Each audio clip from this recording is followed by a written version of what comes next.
ఇప్పుడు సహజంగా ఆలయంలో ఉపాలయంగా భద్రకాళి సమేత వీరభద్ర స్వామి ఉంటారు. ఇక్కడ ప్రధాన దైవంగా ఉన్నారు కదండి. ఇప్పుడు ఇక్కడ కళ్యాణోత్సవం జరుగుతుంది. ఇప్పుడు మీరు ఇందాక ఇలా బియ్యం ఇలా కట్టడం ఇటు నుంచి ఇలా గుచ్చుకున్నారు. అది ఏంటి, ఎందుకు చేస్తారు, దాని వలన ఏంటి, స్వామి యొక్క ప్రాధాన్యత గురించి మీ మాటల్లో మాకు తెలియజేయండి. ఇక్కడ కాళీ భద్రకాళి సహిత వీరభద్ర స్వామి వారమ్మ ప్రత్యేకించి వీరభద్ర స్వామి దేవాలయం ఇది. అవును. అయితే ఇక్కడ ఈ స్వామివారికి 21వ సంవత్సరం వార్షికోత్సవం ఇది. ఈ వార్షికోత్సవం సందర్భంగా ప్రతి సంవత్సరం ఇట్లా జరుగుతుంటాయి. బియ్యం కొలత అంటారు దాన్ని. ముందు బియ్యం ఉదయం పూట మనం కొలిసి ఇలాగ మూట కట్టి పెట్టాం కదా స్వామివారి ముందు, అలాగే కట్టి పెడితే మళ్ళీ సాయంత్రం అదే కొలత కొలిస్తే ఎంత ఇస్తారో తెలియదు, మొత్తానికి ఎక్కువ వస్తాయి బియ్యం. సహజంగా కొలిసి మళ్ళీ కొలిస్తే తగ్గుతాయి, కానీ ఇప్పుడు మన కొలతకి ఎక్కువ వస్తాయి. అది స్వామివారి మహత్యం. దీని యొక్క ఆంతర్యం ఏంటండి? అంటే మామూలుగా గ్రామం అభివృద్ధి గురించి అలా చేస్తారా, లేకపోతే ఎలా వస్తుంది? గ్రామాభివృద్ధి మన అభివృద్ధి అండి. గ్రామాభివృద్ధి కోసం చేస్తుంటారు. స్వామివారి దయ వల్ల ఏటా ఎక్కువ వస్తున్నాయి కానీ తక్కువట్లేదు. అదే స్వామి యొక్క స్వామి మహత్యం. అవునమ్మా. ఇప్పుడు మీరు ఇలా నారసాలు అంటారు. నారసం అంటే స్వామివారి మహత్వం. అది స్వామివారికి ఆనందం అనమాట నారసాలు ఉంచుకోవడం అనేది. సుబ్రహ్మణ్య స్వామికి పాలకావడి అట్లాగో ఈ వీరభద్ర స్వామి వారికి నారసాలు అట్లా ఉంటాయి. ఇలా మీరు ఇప్పుడు ఎన్ని సంవత్సరాల నుంచి ఇది చేస్తున్నారు? ఇది ఇక్కడ 21వ సంవత్సరం. ఇది మామూలుగా మీరు స్వయంగా ఎక్కడన్నా గానీ? మేము చాలా చేస్తాం. మాది జన్మత మతం. ఇప్పుడు ఇలా వచ్చి ఇలా ఈ రోజు ఇలా చేస్తారు కదా, ఎక్కడైనా స్వామి సన్నిధిలో చేసినప్పుడు మీకు వ్యక్తిగతంగా ఎలాంటి అనుభూతి కలుగుతుంది? మాకు చాలా చాలా అనుభూతి ఉంటుందమ్మా. చాలా చాలా బాగా ఆనందంగా ఉంటుంది.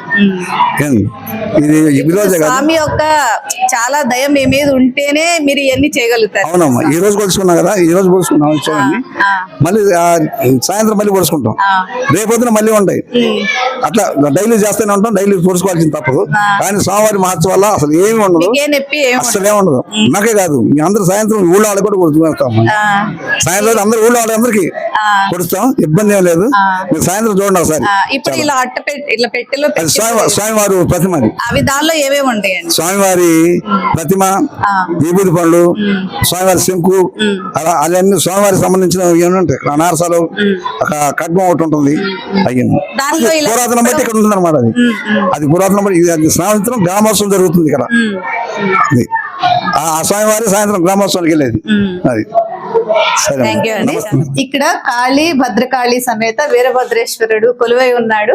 ఇప్పుడు ఇక్కడ అర్చకత్వం చేస్తున్నారంటే స్వామి దయ కూడా మీ మీద చాలా ఉంటుంది, ఉంటేనే ఇక్కడ చేయగలుగుతారు. ఇక్కడ ఈ స్వామి యొక్క ప్రాధాన్యత గురించి, ఇది కొమ్మూరు గ్రామం. సహజంగా మనం ఒక ముఖ్య దేవాలయంలో శివాలయాల్లో ఉపాలయంగానే చూస్తాము. ఇలా ప్రత్యేకంగా కొన్ని చోట్ల మాత్రమే ఉంది. ఇక్కడ ఉన్న ఈ స్వామి గురించి మీ మాటల్లో తెలియజేయండి, మీకు కలిగిన అనుభూతుల గురించి చెప్పండి. నేను వచ్చి 12 సంవత్సరాలు అయిందమ్మా మొదలుపెట్టి. చాలా ఉంటారు నాకే తెలుసు. నేను అక్కడ ఒకసారి యాక్సిడెంట్ అయింది. యాక్సిడెంట్ ఇలా వస్తున్నాను అటుమన్ నుంచి రాలేకపోయినా పెట్టి గుద్దారు. ఏం లేదమ్మా నాకేం కాదా. ఆమె వచ్చి మళ్ళీ వచ్చి నిలబడి పెట్టి మళ్ళీ సాయంకాలం చేయాలి మళ్ళీ వచ్చి కంటిన్యూ మళ్ళీ డిమాండ్ పెట్టారు. ఆ స్వామి లేకపోతే నేను ఏమయ్యేవాడినాం తెలియదు. అప్పుడే వెళ్ళిపోయేవాడిని. కానీ ఆయన దైవం వేలభద్ర అంటూ పడిపోయాను. అక్కడ ఆయన ఆటోమేటిక్ లేచి పంపించారు. బండికి మానేచ్చారు. అటువంటి ఆ మహానుభావులకు వచ్చిన తర్వాత చాలా అప్పులు వచ్చినాయి. అప్పులు అన్ని పోయినాయి. ఏదో కష్టం కోసం ఉన్నాయి. ఆయన దయ చాలా గొప్పది. ప్రతి వాళ్ళకి నేను చేసిన వాళ్ళందరికీ ఎల్లబట్టడం పెళ్లి కాలంలో వస్తున్నామంటారు. అవుతున్నామంటే అందరూ వచ్చి మొక్కు పెట్టుకుంటూ ఉంటారు. కాబట్టి ఆయన చాలా మహిమన్నమ్మా. చెప్పడానికి అడిగేంత శక్తి ఉంది ఆయన దగ్గర. ఇప్పుడు అంతకు ముందు ఒక పాము ఉండేదని అది ఇలా పువ్వుగా మారిందని ఒక పెట్టెలో చెప్తారు కదండి, దాని గురించి. అది దాంట్లో సంవత్సరం వాళ్ళు వచ్చేది, వచ్చి పడుకుండేది. పడుకుంటే ఇది వచ్చింది పోతుంది. కానీ దాని నాడు వచ్చి పడుకోని బారుకి పెద్ద నాగుపోం పడుకుని ఆమె చనిపోయింది. అట్లే చనిపోయింది. వీళ్ళు ఫోటోలో దాంట్లో పెట్టి అద్దాల్లో పెట్టారు. ఈ వాసన వస్తున్నారా తీసేశారు. అది ఆయన మహిమ ఉండమంటే ఆయన పడుకున్నాక అన్ని ఇక్కడ వచ్చింది అనమాట. ఎంత పుట్ట ఎంత గుట్ట పాటుపడిన దేవాలయం ఇది. దీన్ని ఉద్ధరించి ఆ నారాయణమూర్తి గారు తొమ్మిదవ నాటకం వాళ్ళు శంకుస్థాపన చేశారు మీ గుడికి. అక్కడి నుంచి ఊరు వాళ్ళు పక్క వాళ్ళు నందిపాటి వాళ్ళు కుసులూరు వాళ్ళు కూడా చాలా మంది ఇచ్చారు. గోగులమూడి కుసులూరి గార్లపాడు అందరికి కలిసి ఇచ్చారు ఈ స్వామి. సుమారు ఎన్ని సంవత్సరాల నుంచి ఉందండి? 100 నుంచి ఉంది.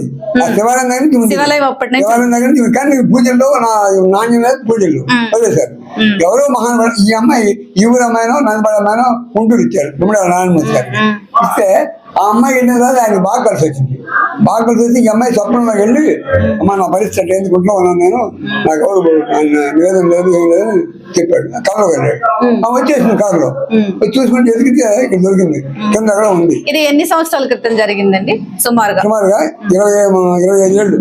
అప్పటి నుంచి ఇలా కార్యక్రమాలు ఆమె పూనుకొని 20 లక్షలు ఇచ్చి కట్టిపెట్టి ముందు గుడి కట్టించి అక్కడి నుంచి జనం ఊరంతా ఇచ్చి ఒక లైన్ తెచ్చి కొంతమంది ఒక తొడిగా ఇచ్చారు. బంగారు తొడిగా ఇచ్చారు ఒక ఆయన ఇబ్బంది అందరూ దావడి 10 లక్షలు పెట్టి కళ్యాణం గడిచారు.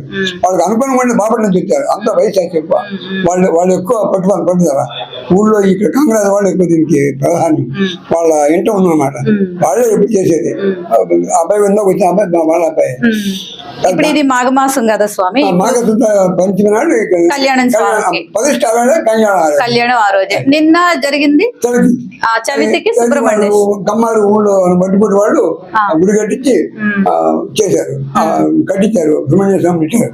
పెట్టినాక తినలేరు. కమలతలు పుట్టారు. కమలతలు పుట్టితే బల్లి చేసే అమ్మవారిని ప్రజెంట్ చేసి అక్కడ స్వామి వాళ్ళు అక్కడి నుంచి ఆ చదువునాడు వాళ్ళు చేస్తారు. పంచమి స్వామివారికి చేస్తారు. అట్లా 3 రోజులు ప్రోగ్రాం అన్నమాట. చాలా విశేషంగా వస్తారు. చాలా మంది వస్తారు. గుంటూరు నుంచి బాపట్ల నుంచి చాలా విశేషంగా వస్తారు. ముందు మగవారాన్ని ఫోన్ మగవారాన్ని ప్రసిద్ధి. ఏ దోషం కావాలన్నా ఏ దోషం పిల్లలు పిల్లలు కావాలన్నా ఏదైనా సరే సీటు కావాలన్నా దగ్గర రావాల్సిందే. వచ్చి మొండికేసిన సీట్లని నెరదండి. నేను చాలా చదువుతాను అన్నమాట. చాలా ఉన్నాయి. ఆ బియ్యం అంటే దీంట్లో జనాల భాగంగా ఒక టిక్కి బియ్యం పోస్తారు. టిక్కీ బియ్యం పోసి టిక్కీ బియ్యం పోసి దాని చుట్టూ వాళ్ళు పూజ చేసి కొలుస్తారు. కొలిస్తే అలా కొంత మొత్తం లెక్కేస్తారు. లెక్కేసి కాసిన లెక్కేసి పెడతారు. సాయంత్రం మళ్ళా వచ్చి కొలుస్తారు. చోరు అరసోరు దబెడు దాన్ని బట్టి పంట కూడా నేను ఎస్టిమేషన్ వేస్తారు. వీళ్ళు కూడా ఈ రైతులు కూడా చుట్టుపక్కల రైతులు కానీ ఈ ఊళ్ళో రైతు కానీ చాలా గట్టి ఊరు ఇది. బాగా ఉన్న ఊరి వాళ్ళ నిరుడు దెబ్బతిన్నాను అనుకోండి తుఫాన్ వల్ల అందువల్ల బాగా గట్టి ఊరు. అందువల్ల పంట బాగుంటుంది కదా. పక్కన సాగిపోయినా వాడు చాలా వాళ్ళు కూడా వస్తారు అన్నమాట. ఇప్పుడు మనకు మొత్తం కాకపోయినా వాళ్ళు వచ్చి బియ్యం ఇస్తారు. పూజ చేసుకుంటారు. చాలా విశేషం ఉంటారు. అంటే పౌరు ఉంటేనేగా ఆయన శక్తి ఉంటే వాళ్ళు వచ్చేది. అంటే ఇక్కడ ఏ కోరిక కోరుకున్నా స్వామి నెరవేరుస్తాడు. అది సత్యం. 190% ఏదో.